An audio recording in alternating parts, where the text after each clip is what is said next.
Grizzlies surprised the Spurs, but Wemby sat out. Some clutch moments in the fourth. The Lakers get big fourth quarters from LeBron and from Luka. A full night in the NBA right now on Locked On NBA Game Night. When that final buzzer rings, you know it's time for Locked On NBA Game Night. All the post-game reactions to every game across the league, every single night, with insights only the hosts at Locked On can provide. It's the true NBA fans' one stop for all the action. Every game, every night. It's Locked On NBA Game Night. Tipping off now.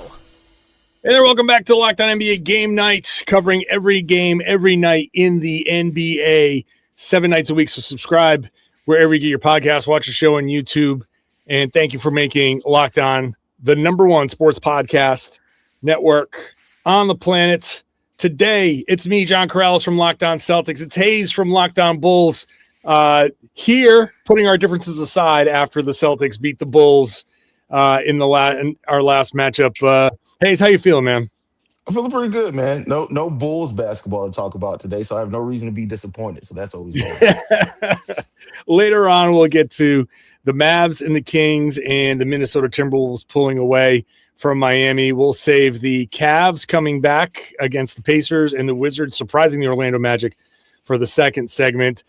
Today's show is brought to you by FanDuel. Before tip-off every Friday from 6 to 7:30 p.m. Eastern, check out NBA Happy Hour on FanDuel. All sorts of surprises there. We're going to start, Haize, with the Grizzlies beating the San Antonio Spurs. Victor Wembanyama back from injury, but not playing in the clutch. Let's start off by getting the Grizzlies side of the story. What a win for the Memphis Grizzlies. An unlikely win for the Memphis Grizzlies over a San Antonio Spurs team that might just be as surprised as the rest of us that the Grizzlies found a way to pull it out in the end. I'm Joe Mullinax of Locked On Grizzlies, and in the first half, the team looked disinterested. The Memphis Grizzlies did. They didn't seem locked in. It looked very likely that Victor Wembanyama and the Spurs, even with Vic on a minutes restriction, were going to pull out the victory. And 21 minutes played for Wembanyama in his return from injury. 30 points. If Wembanyama had played more, maybe the final score is a little bit different. And De'Aaron Fox still did some pretty impressive things in the contest for the Spurs, but it was Cam Spencer making big shots. It was Santi Aldama with a big block down the stretch. It was a Grizzlies win, one of the better ones of the season. That's not saying much, but for a team that needs as much positivity as they can possibly get, given all that's transpired, this is a good start for the Grizzlies here. Good start for the Grizzlies, but tough one for the Spurs, who have an opportunity here with the Oklahoma City Thunder going through a little bit of a lull to make up some room there, but they've also lost 2 in a row. Haize, before the game, you got video of Victor Wembanyama karate kicking balls that were stuck in the net, and yet he can do that, but he can't play the last 2 minutes of a game that is very winnable against the Grizzlies. I feel like that's going to be one of the little talking points out there after this one. Yeah, I mean, and that's one of the problems with Wemby, or the questions about Wemby, right? It's like he's taking steps this year, some considerable ones. Last year, a lot of times teams were getting away with putting wings on him to force him out the paint. That's not his problem so much, but the health, that's always going to be a question with Wemby. And so, him not being able to play in this game down the stretch, it's going to be a talking point. People are going to make a big deal out of it. The media is going to make a big deal out of it.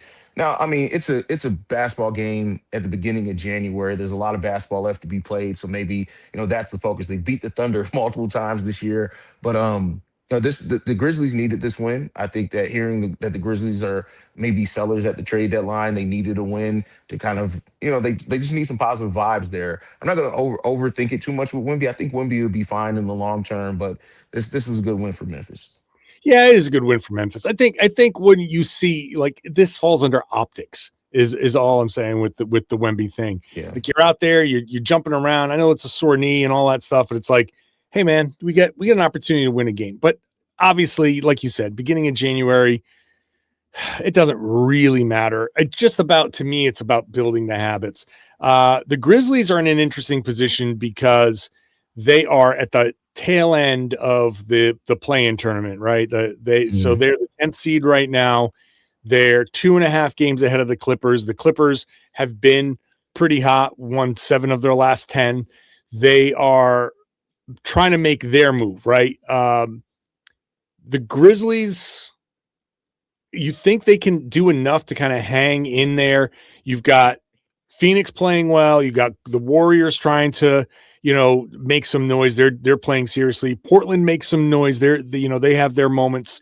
Denny Avdia is playing great. Do the Grizzlies fit into this playoff picture?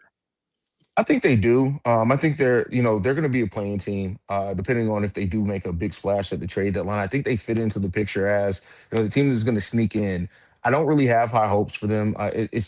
It's really when you think about how we viewed kind of the Grizzlies 3-4 years ago, and then the injuries and the John Morant suspension, and after trading Desmond Bain, my view on them is different. I thought they'd be a team we'd be looking at as being like a real contender to come out the West. I don't view them as that, but I think they're going to fit into that play-in picture for sure. Yeah, it's going to be interesting. If the Clippers, if Kawhi can stay healthy for a while, I think they might knock the Grizzlies out. So, but look, the Grizzlies are in such disarray. They have a lot of decisions to make. What they're going to be at the deadline is going to be very interesting. The John Morant situation. So we'll see with that. We got to move on to the LA Lakers beating the New Orleans Pelicans, a feisty Pelicans team, but the Lakers get big performances late from their stars. Let's get over to the Locked On Lakers side of the story. Netsky co-host of the Locked On Lakers podcast. The Lakers get a 111-103 win over the Pelicans in New Orleans. They survived 42 points from, according to many Laker fans, future Laker Trey Murphy III. Big fourth quarters from LeBron James and Luka Doncic. They both finished with 30 points. They both helped fuel a final frame where the Lakers outscored the Pelicans 32-17. They also got some really nice support from DeAndre Ayton, 18 points, 11 rebounds, 2 blocks. Jared Vanderbilt, 7 points, 8 rebounds, 4 assists, and 2 steals, plus 13 points from Marcus Smart. And the Lakers still undefeated in clutch time, 13-0. For more Lakers coverage, make sure you're watching Locked On Lakers on YouTube and listening wherever you get your podcasts. That's the book on the Lakers, right? They either they just get smoked or they pull it out. I don't understand how you could be like so good and so bad at the same time. But this was the good. Luka hitting some insane shots down the stretch. Like he had one where he snuck, like it looked like he snuck behind LeBron and he just kind of flicked it, and it was like this 30-foot crazy Luka kind of magic. But yeah, the Lakers keep finding ways to win these clutch games. Yeah, they do. And that's going to say a lot about them in the playoffs. I think that teams that can pull out clutch games, those are teams you want to bet on in playoff scenarios, see how they get there. But this was almost a perfect game for the Lakers. 30 points from Luka, 30 points from LeBron, 18-11 from DeAndre Ayton. But I think it's also a game that really highlights some of their issues. You're going to need LeBron, you're going to need Luka to put up those huge numbers because their bench is a question. And, they didn't get very much production off the bench today. Now, you don't need it when LeBron and Luka are scoring that well. But, when you do get into a playoff, like, teams are going to try to force you to use your depth. And a lot of teams is focused on that. I just don't know if the Lakers have enough depth when you get into like the Western Conference Finals round 2 and stuff like that. Yeah, I agree with you. It's about having a plan A, but also being able to go to your plan B, C, D when the playoffs come around, because you got 7 games and everybody knows what you're doing. So if you're counting on LeBron, like LeBron vintage, 30 points, 8 rebounds, 8 assists, like that's, but can you count on that in April, May, and June? That's always going to be the issue. So on the New Orleans side, I mean, not much to say. Like, great game from Trey Murphy, but the Pelicans remain a mess. 8-30. This would normally be Jake Madison's night, and this is a good night for him to be like, you know what? I'm not even going to talk about this mess over here.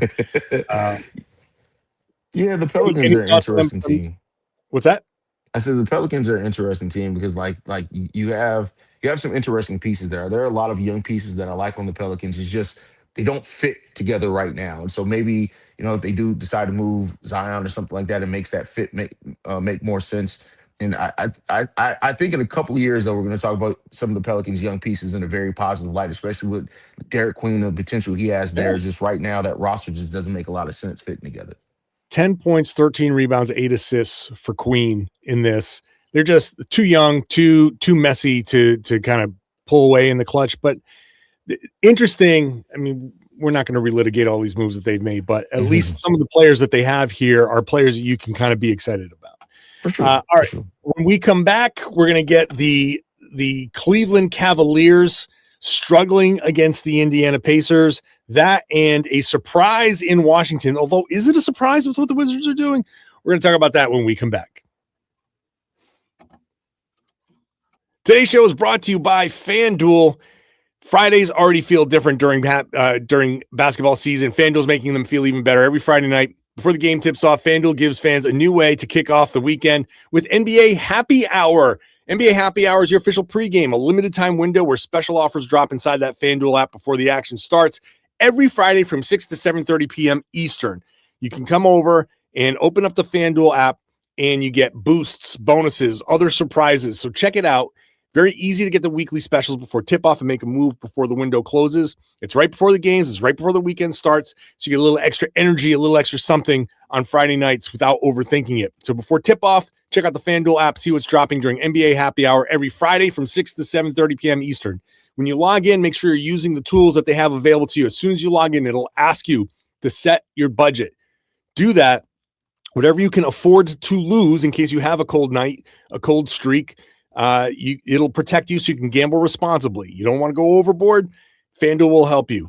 They'll do that, and then you can enjoy Happy Hour. NBA Happy Hour, only on FanDuel, the official sportsbook partner of the NBA.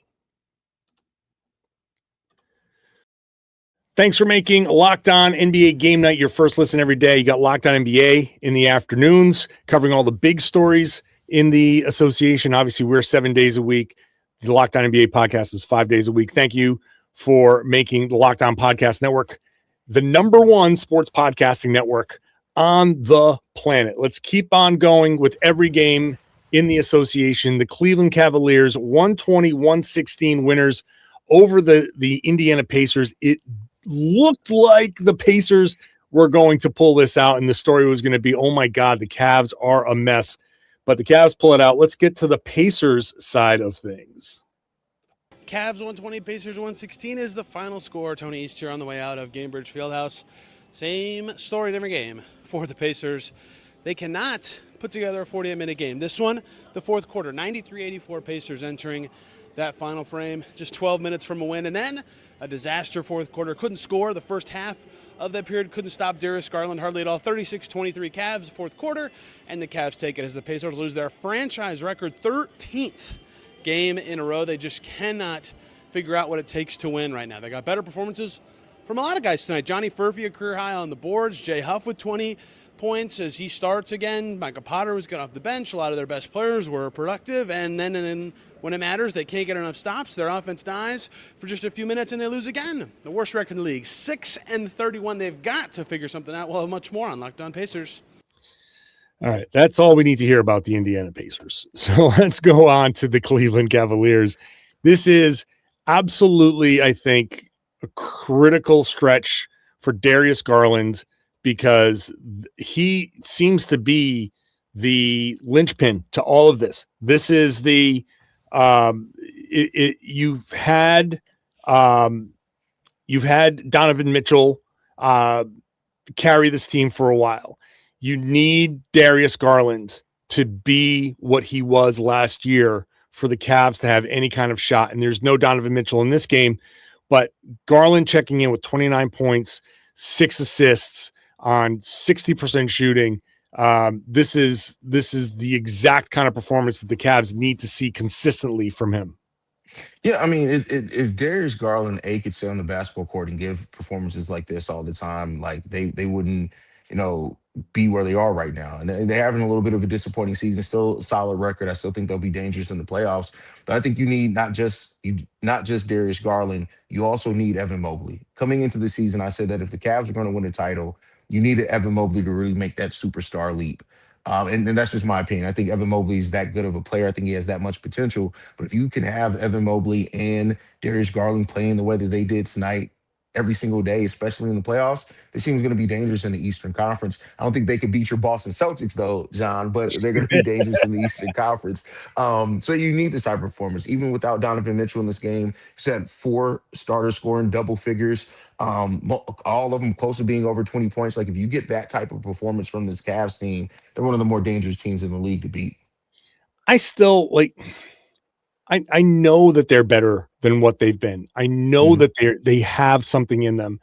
I am disappointed in Evan Mobley because I just feel like he's so passive so often that he's not tapping into who he can really be. And sometimes I watch him and I just want to shake him and be like, come on, man, get pissed, get mad, get out there and have like, I made a joke the other day, like, what if we like Freaky Friday'd Evan Mobley and Dylan Brooks? Like, what would happen? What would that player be? You put that attitude in Evan Mobley's body and have him go out there and be like, what would he be? I think that would be somebody needs to get into Evan Mobley's head and give him some sort of edge that he can carry out there, because I think he could be so much more than what he is. Yeah, I mean, the player you just described, Evan Mobley and Dylan Brooks, is that a modern day Rasheed Wallace? Is that what that is? Oh yeah, that's a good call. Yeah. That's a good call. Oh, I like that. And well, I mean, he'd get suspended every 3 weeks because of the techs, but I like where that is. And hey, what if he became Rasheed Wallace? What if he became Rasheed Wallace on that Cavs team? Yeah, think they're about a championship that. contender. Jeez. Let me ask you this before we move on to the next game. This was a 3-point game late, and the Cavs were fouling, up 3 to get the 2, doing that whole foul game, give them 2 at the line and playing that. And it just drags out the end of the game. Do you find that to be a problem? Do you think that's a problem that needs to be fixed? Or you're just like, hey, that's just good strategy and it doesn't happen that often and we move on? Yeah, I mean, I guess I'm at the point now where I just understand that it's going to happen regardless. There's nothing you can do to stop it, but it makes the game drag out too long. It makes those last 2 minutes just be too much. But I don't know how you can eliminate it. I just don't know what you can do. Can you, if you're the team that's up and they turned that intentional foul into a take foul where you're getting the two free throws in possession, is that too drastic? Because I think that would be a great rules change, but am I overreacting, I guess? Because I want that, but I don't know if I'm overreacting. I mean, no, that's probably the best solution that you can come up with it, or make it something like you said, like a transition take foul to where you get the free throws and the ball. That's the only way to cut it out, I would think. It is a drastic change, but I think that it's a needed one. And, even though I said earlier that it doesn't happen too often, like these games that come down to the wire, like sometimes people just want to go home. So yeah, I know. Yeah, I want some excitement. It's like the last 2 minutes. I want to see if the team can come back. I don't need a bunch of fouls. All right, moving on. Orlando Magic lose to the Washington Wizards. Wizards feisty lately. Let's get the Orlando Magic side of the story. This is Philip Rossman-Reich, the host of Locked On Magic, as the Orlando Magic fall to the Washington Wizards 120-112. And there is one simple reason why the Magic lost to the Wizards. And you can look at the records, you can say what you want about this. The Wizards were the better team because they played harder. And this is something we have never had to question about the Orlando Magic over the last 4 years under Jamal Mosley. We've never had to question their effort. And repeatedly this season, we are questioning their effort. That's how the Magic fell behind by 26 points in the third quarter. That's how the Magic continue to just look so inconsistent. We could talk about coaching, and Jamal Mosley's future is very much at risk. But I'll tell you one thing. The Magic proved that effort is the key to everything, because when Jamal Mosley finally pulled the starters and went to his deep bench, preserving everybody for the back-to-back against Brooklyn, they came back. They made it a 2-point game. They nearly stole this game. So thank you, Jace Richardson. Thank you, Tyus Jones. Thank you, Noah Penda. Thank you, Jonathan Isaac. Thank you, Jet Howard. Thank you, Goga Batadze. Thank those guys for showing the rest of the team what they need to do to be successful, because we can debate all the other big picture stuff, but none of it matters. The players don't play with the effort that has been the identity of this team. The Magic lost to the Washington Wizards. They've been losing games left and right. They've been a 500 team for a month now. And frankly, they're lucky to be a 500 team, because with the effort that they're playing with, they're simply not good enough. And they know they can play a whole lot better. Whew. Man. Fire from Philip Rossman-Reich, and deserved fire, because the Orlando Magic came into this season as one of the, I think, top 4 teams in the East. Like everybody said, Cleveland, New York, we're going to be the top 2. Cleveland's had their issues. New York is struggling a little bit, but they've been in the top 2. Orlando has not really lived up to that. Injuries, for sure, a problem. But to not put forth an effort, doesn't matter that you're facing the Wizards. When you're Orlando, you got to be like, hey, look, we're going to go out there. We're going to be who we are. We're going to be tough, physical. We're going to knock them down. We're going to knock them out. And we're going to let our other guys play the fourth quarter, but not to come back to play us out so we can get this win. I don't know what to make of these Magic, other than they're just nowhere close to living up to their potential.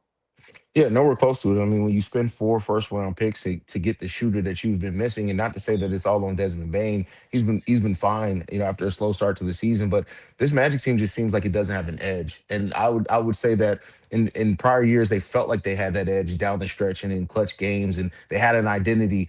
That doesn't really seem to be here anymore. And you got to figure out why and how you lost that. This is a young team that's supposed to just be getting better. They're supposed to be gaining things, not losing things that you had in prior seasons. And that's what's so concerning about this Magic team this season, because they lost something that they had previously. And now they're just a regular team in the Eastern Conference. I mean, they still have more than enough time to turn it on, and hopefully they will. Injuries have, like you said, have been a factor for them a lot. But I still look at Paolo in this. Paolo's supposed to be that player, and to me, Paolo has not taken that next step into that star level. He's really good, but he hasn't taken that next step. And if it either has to be him or Franz to make that next step if they really want to get back to being a contender.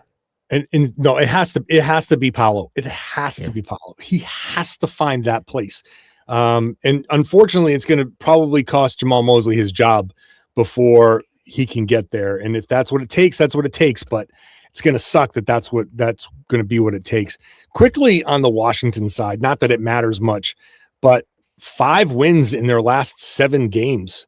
Hey, how about the Wizards, man? They're out there showing a little something. They're winning too much. They got to go get Trae Young so they can start losing again. Yeah, that's the only reason why Trae Young would make sense for them. But I mean, this Wizards team has been really scrappy all season. I do the Locked On Daily with Matt Moore, and he had been saying like this team in a couple of years they're going to figure out how to win these games, and they're starting to figure it out now how to win that with being a young team. Alexander Sarr's taking a really nice step for this team. I like Trey Johnson for them as well. I think this is going to be, you give them 2 or 3 years, this is going to be a really good team in the East.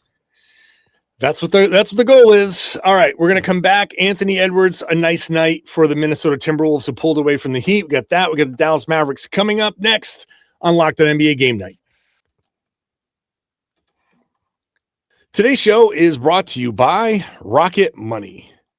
You want to make the most out of your finances, and that can feel overwhelming. You get subscriptions that you forget about, bills that keep piling up, and trying to figure all of that out, where your money goes each month. It's easy to feel like you're losing control. And who has time to track every transaction or hunt down hidden fees? Well, Rocket Money does, because they're the personal finance app that helps you take control. It finds and cancels your unwanted subscriptions, monitors your spending, and helps you lower your bills so you can grow your savings.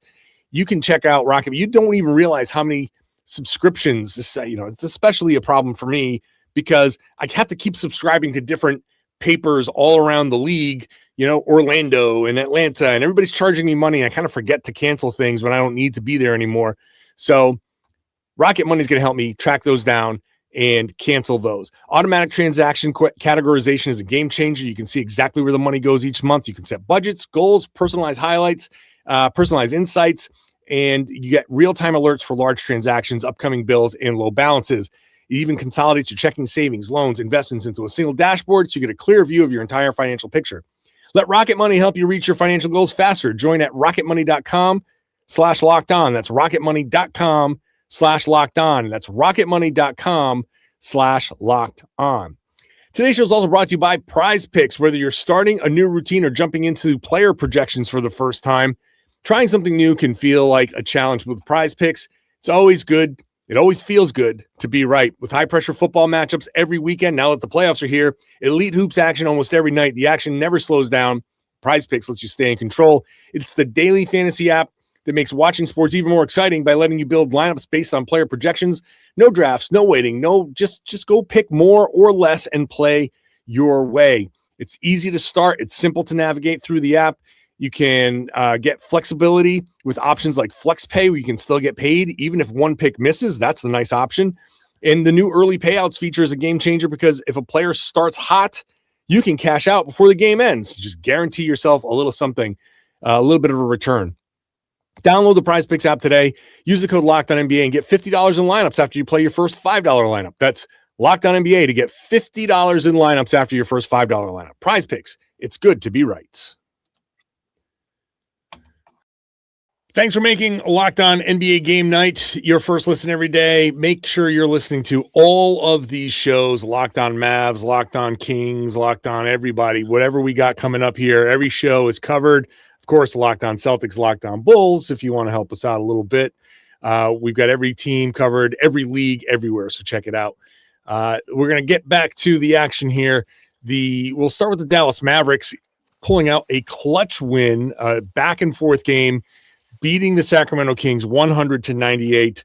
Let's get the Mavs take from Nick Angstead. Mavericks have struggled in the clutch all season long. They finally get a good win where they get some good contributions from multiple players in clutch moments. Najee Marshall hits a corner three with 2 minutes left. Cooper Flagg, an offensive rebound, and then Brandon Williams, a mid-range jumper with 1:21 to give them a 2-point lead. Then Flagg drive out of the corner, spins against Westbrook, lefty layup at the rim to give the Mavs a 1-point lead with 55 seconds left. And then Cooper Flagg drive, kick to Brandon Williams, the three that eventually got the win. Brandon Williams has struggled from three all season long, but he gets that one. That one has got to feel good. He had 18 points off the bench, which was massive for the Dallas Mavericks.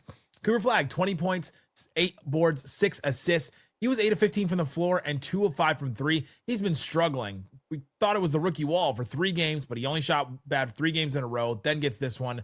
Really good shooting night from him, and he keeps taking those threes. The defense is giving them. He's got to keep taking them.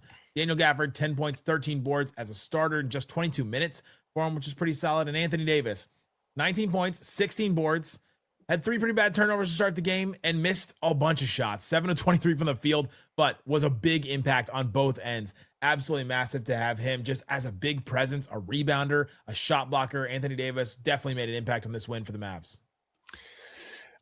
Brandon Williams not struggling from 3 all season, 18% from 3 all season. So beyond struggling. And look, Cooper Flagg making the right play, finds a guy, finds a teammate and makes, you're supposed to make those plays. You're supposed to trust your teammates. That's how you endear yourself as a rookie to your teammates. And they rely on Cooper Flagg to do a lot. He made some nice plays down the stretch. Nice for the Mavs to get one of these wins. Yeah, it's always nice when the Mavs can get some wins, especially with like Cooper Flagg's ascension and how he's just been getting better and better. And you want him to be a big part of those plays and in those moments. And that's what the Mavs have had with Cooper Flagg this season. I think also just the Mavs just need some good vibes too as well. We talked about good vibes earlier for teams. The Mavs are definitely one of those teams as well. And we'll see what they do at the trade deadline. As far as for the other side for the Kings, everything just keeps getting worse and worse for the Kings until they just go ahead and blow up that roster. The poor Kings, 20 points in the fourth quarter, 7 points in the last 3.5 minutes, 3 of 9 from the field over that stretch. Here you have DeMar DeRozan, who is one of the most clutch players the NBA has ever seen. And what happens in the final 2 shots? I knew as soon as Russell Westbrook got that ball with like 5 seconds on the shot clock, first thing I said, Haize, he's pulling. But I was like, he's pulling. I must have said it 4 or 5 times sitting here in my office watching this game. And there he is, step back 3. I was like, I knew I was laughing. And then you ended up with a Dennis Schroeder step back 3, who he's hit a couple of those. It's not the shot necessarily that you want, especially in those situations. You got DeMar DeRozan, go to DeMar DeRozan. The Kings are just a mess. And so what other analysis is there? You got a veteran laden roster. You've got clutch guys that are on this team. You're supposed to win this game against a team like Dallas, and you can't come through. Man, tough times. in Sacramento. Yeah, I mean, it's been tough times. Like to just think with the Kings that we're not even that far removed from the light the beam team. How quickly that has changed tides for those Kings fans is really unfortunate because it really did seem like they were on the cusp of really building something. And then you fire your coach, De'Aaron Fox wants out, and now you're stuck with DeMar DeRozan and Zach LaVine. When you say it out loud, it almost sounds mean. Yeah. Well, and no Sabonis in this one, but also you're supposed to win games, these games. All right, that was late. Also, why Dallas and Sacramento as the 11 p.m. Eastern game on Peacock? I guess the Cooper Flag thing is real. So that's for sure. Let's go to the last game of the night. It's the Minnesota Timberwolves easily over the Miami Heat. Let's get the Locked On Timberwolves take on this. The Timberwolves blew out the Miami Heat for their third straight win, winning by 28 over Miami. I'm Ben Beacon, host of the Daily Locked On Wolves podcast. This was an impressive defensive performance from the Timberwolves. After giving up 29 points in the first quarter, the Timberwolves did not give up more than 25 in any remaining quarter, holding Miami to 94 points on 36% shooting. The Timberwolves also won the points in the paint battle 62-38. They outscored Miami by 24 points in the paint. Rudy Gobert was dominant defensively. The Timberwolves solved the Miami Heat zone once again for the second time in 4 days. They just played the Heat and beat the Heat in Miami on Saturday. And Anthony Edwards was on fire throughout this game. He was in foul trouble early, and then, of course, there was plenty of garbage time. So he only had to play 29 minutes. He had 26 points and 18 shots in 29 minutes. Gobert was dominant, finished with 13 points and 17 boards in just 33 minutes, and a pair of blocks, both coming on the same play. A dominant defensive performance from Minnesota, an impressive offensive performance from Anthony Edwards, and Minnesota won yet again as they continue their climb in the Western Conference. Second half of this game was 61-40 Minnesota. So any thoughts on the Timberwolves, Haize? Yeah, I mean, the Timberwolves are just one of those teams that they do the same thing every year for the last couple of seasons. They tread water, they look really good, but they don't necessarily look elite. And once the playoffs come, they find themselves in the Western Conference Finals. So if this Minnesota Timberwolves team continues to play like this on the back of Anthony Edwards and the way that a lot of players have stepped up on this roster, they find that point guard at the trade deadline, watch out. For the Miami Heat, 21 points for Norm Powell. Tyler Hero missed 11 games with a toe injury. He's back. He had 17 points on 7 of 15 shooting. So and 9 rebounds, 3 assists. So something for Miami to kind of hang their hat on. He is okay. Tyler Hero is back. Maybe you can make some noise, but I don't know if Miami's going to climb out of the play-in. I don't really have high hopes for them. They have moves to make too. So. Yeah, I mean, come on, John. We know who's going to be in the play-in for the East. It's going to be the Atlanta Hawks, the Miami Heat, the Chicago Bulls every single year. Just go ahead and book. just it's just put them in on Sharpie, those 3 teams. All right, well, that's it. That's the night in the NBA. Haize, appreciate you, man. Lockdown Bulls for Haize, Lockdown Celtics for me. Shows daily. It's Monday through Monday. It's 7 days a week. It's every game, every night. Check that out. And also, Haize has the afternoon show, the Lockdown NBA show. So check that out. And I would love it now if you shared the podcast. Go tell your friends, tell everybody that they should be listening to and watching the Lockdown NBA Game Night podcast right here in the Lockdown Podcast Network. It's your team every day.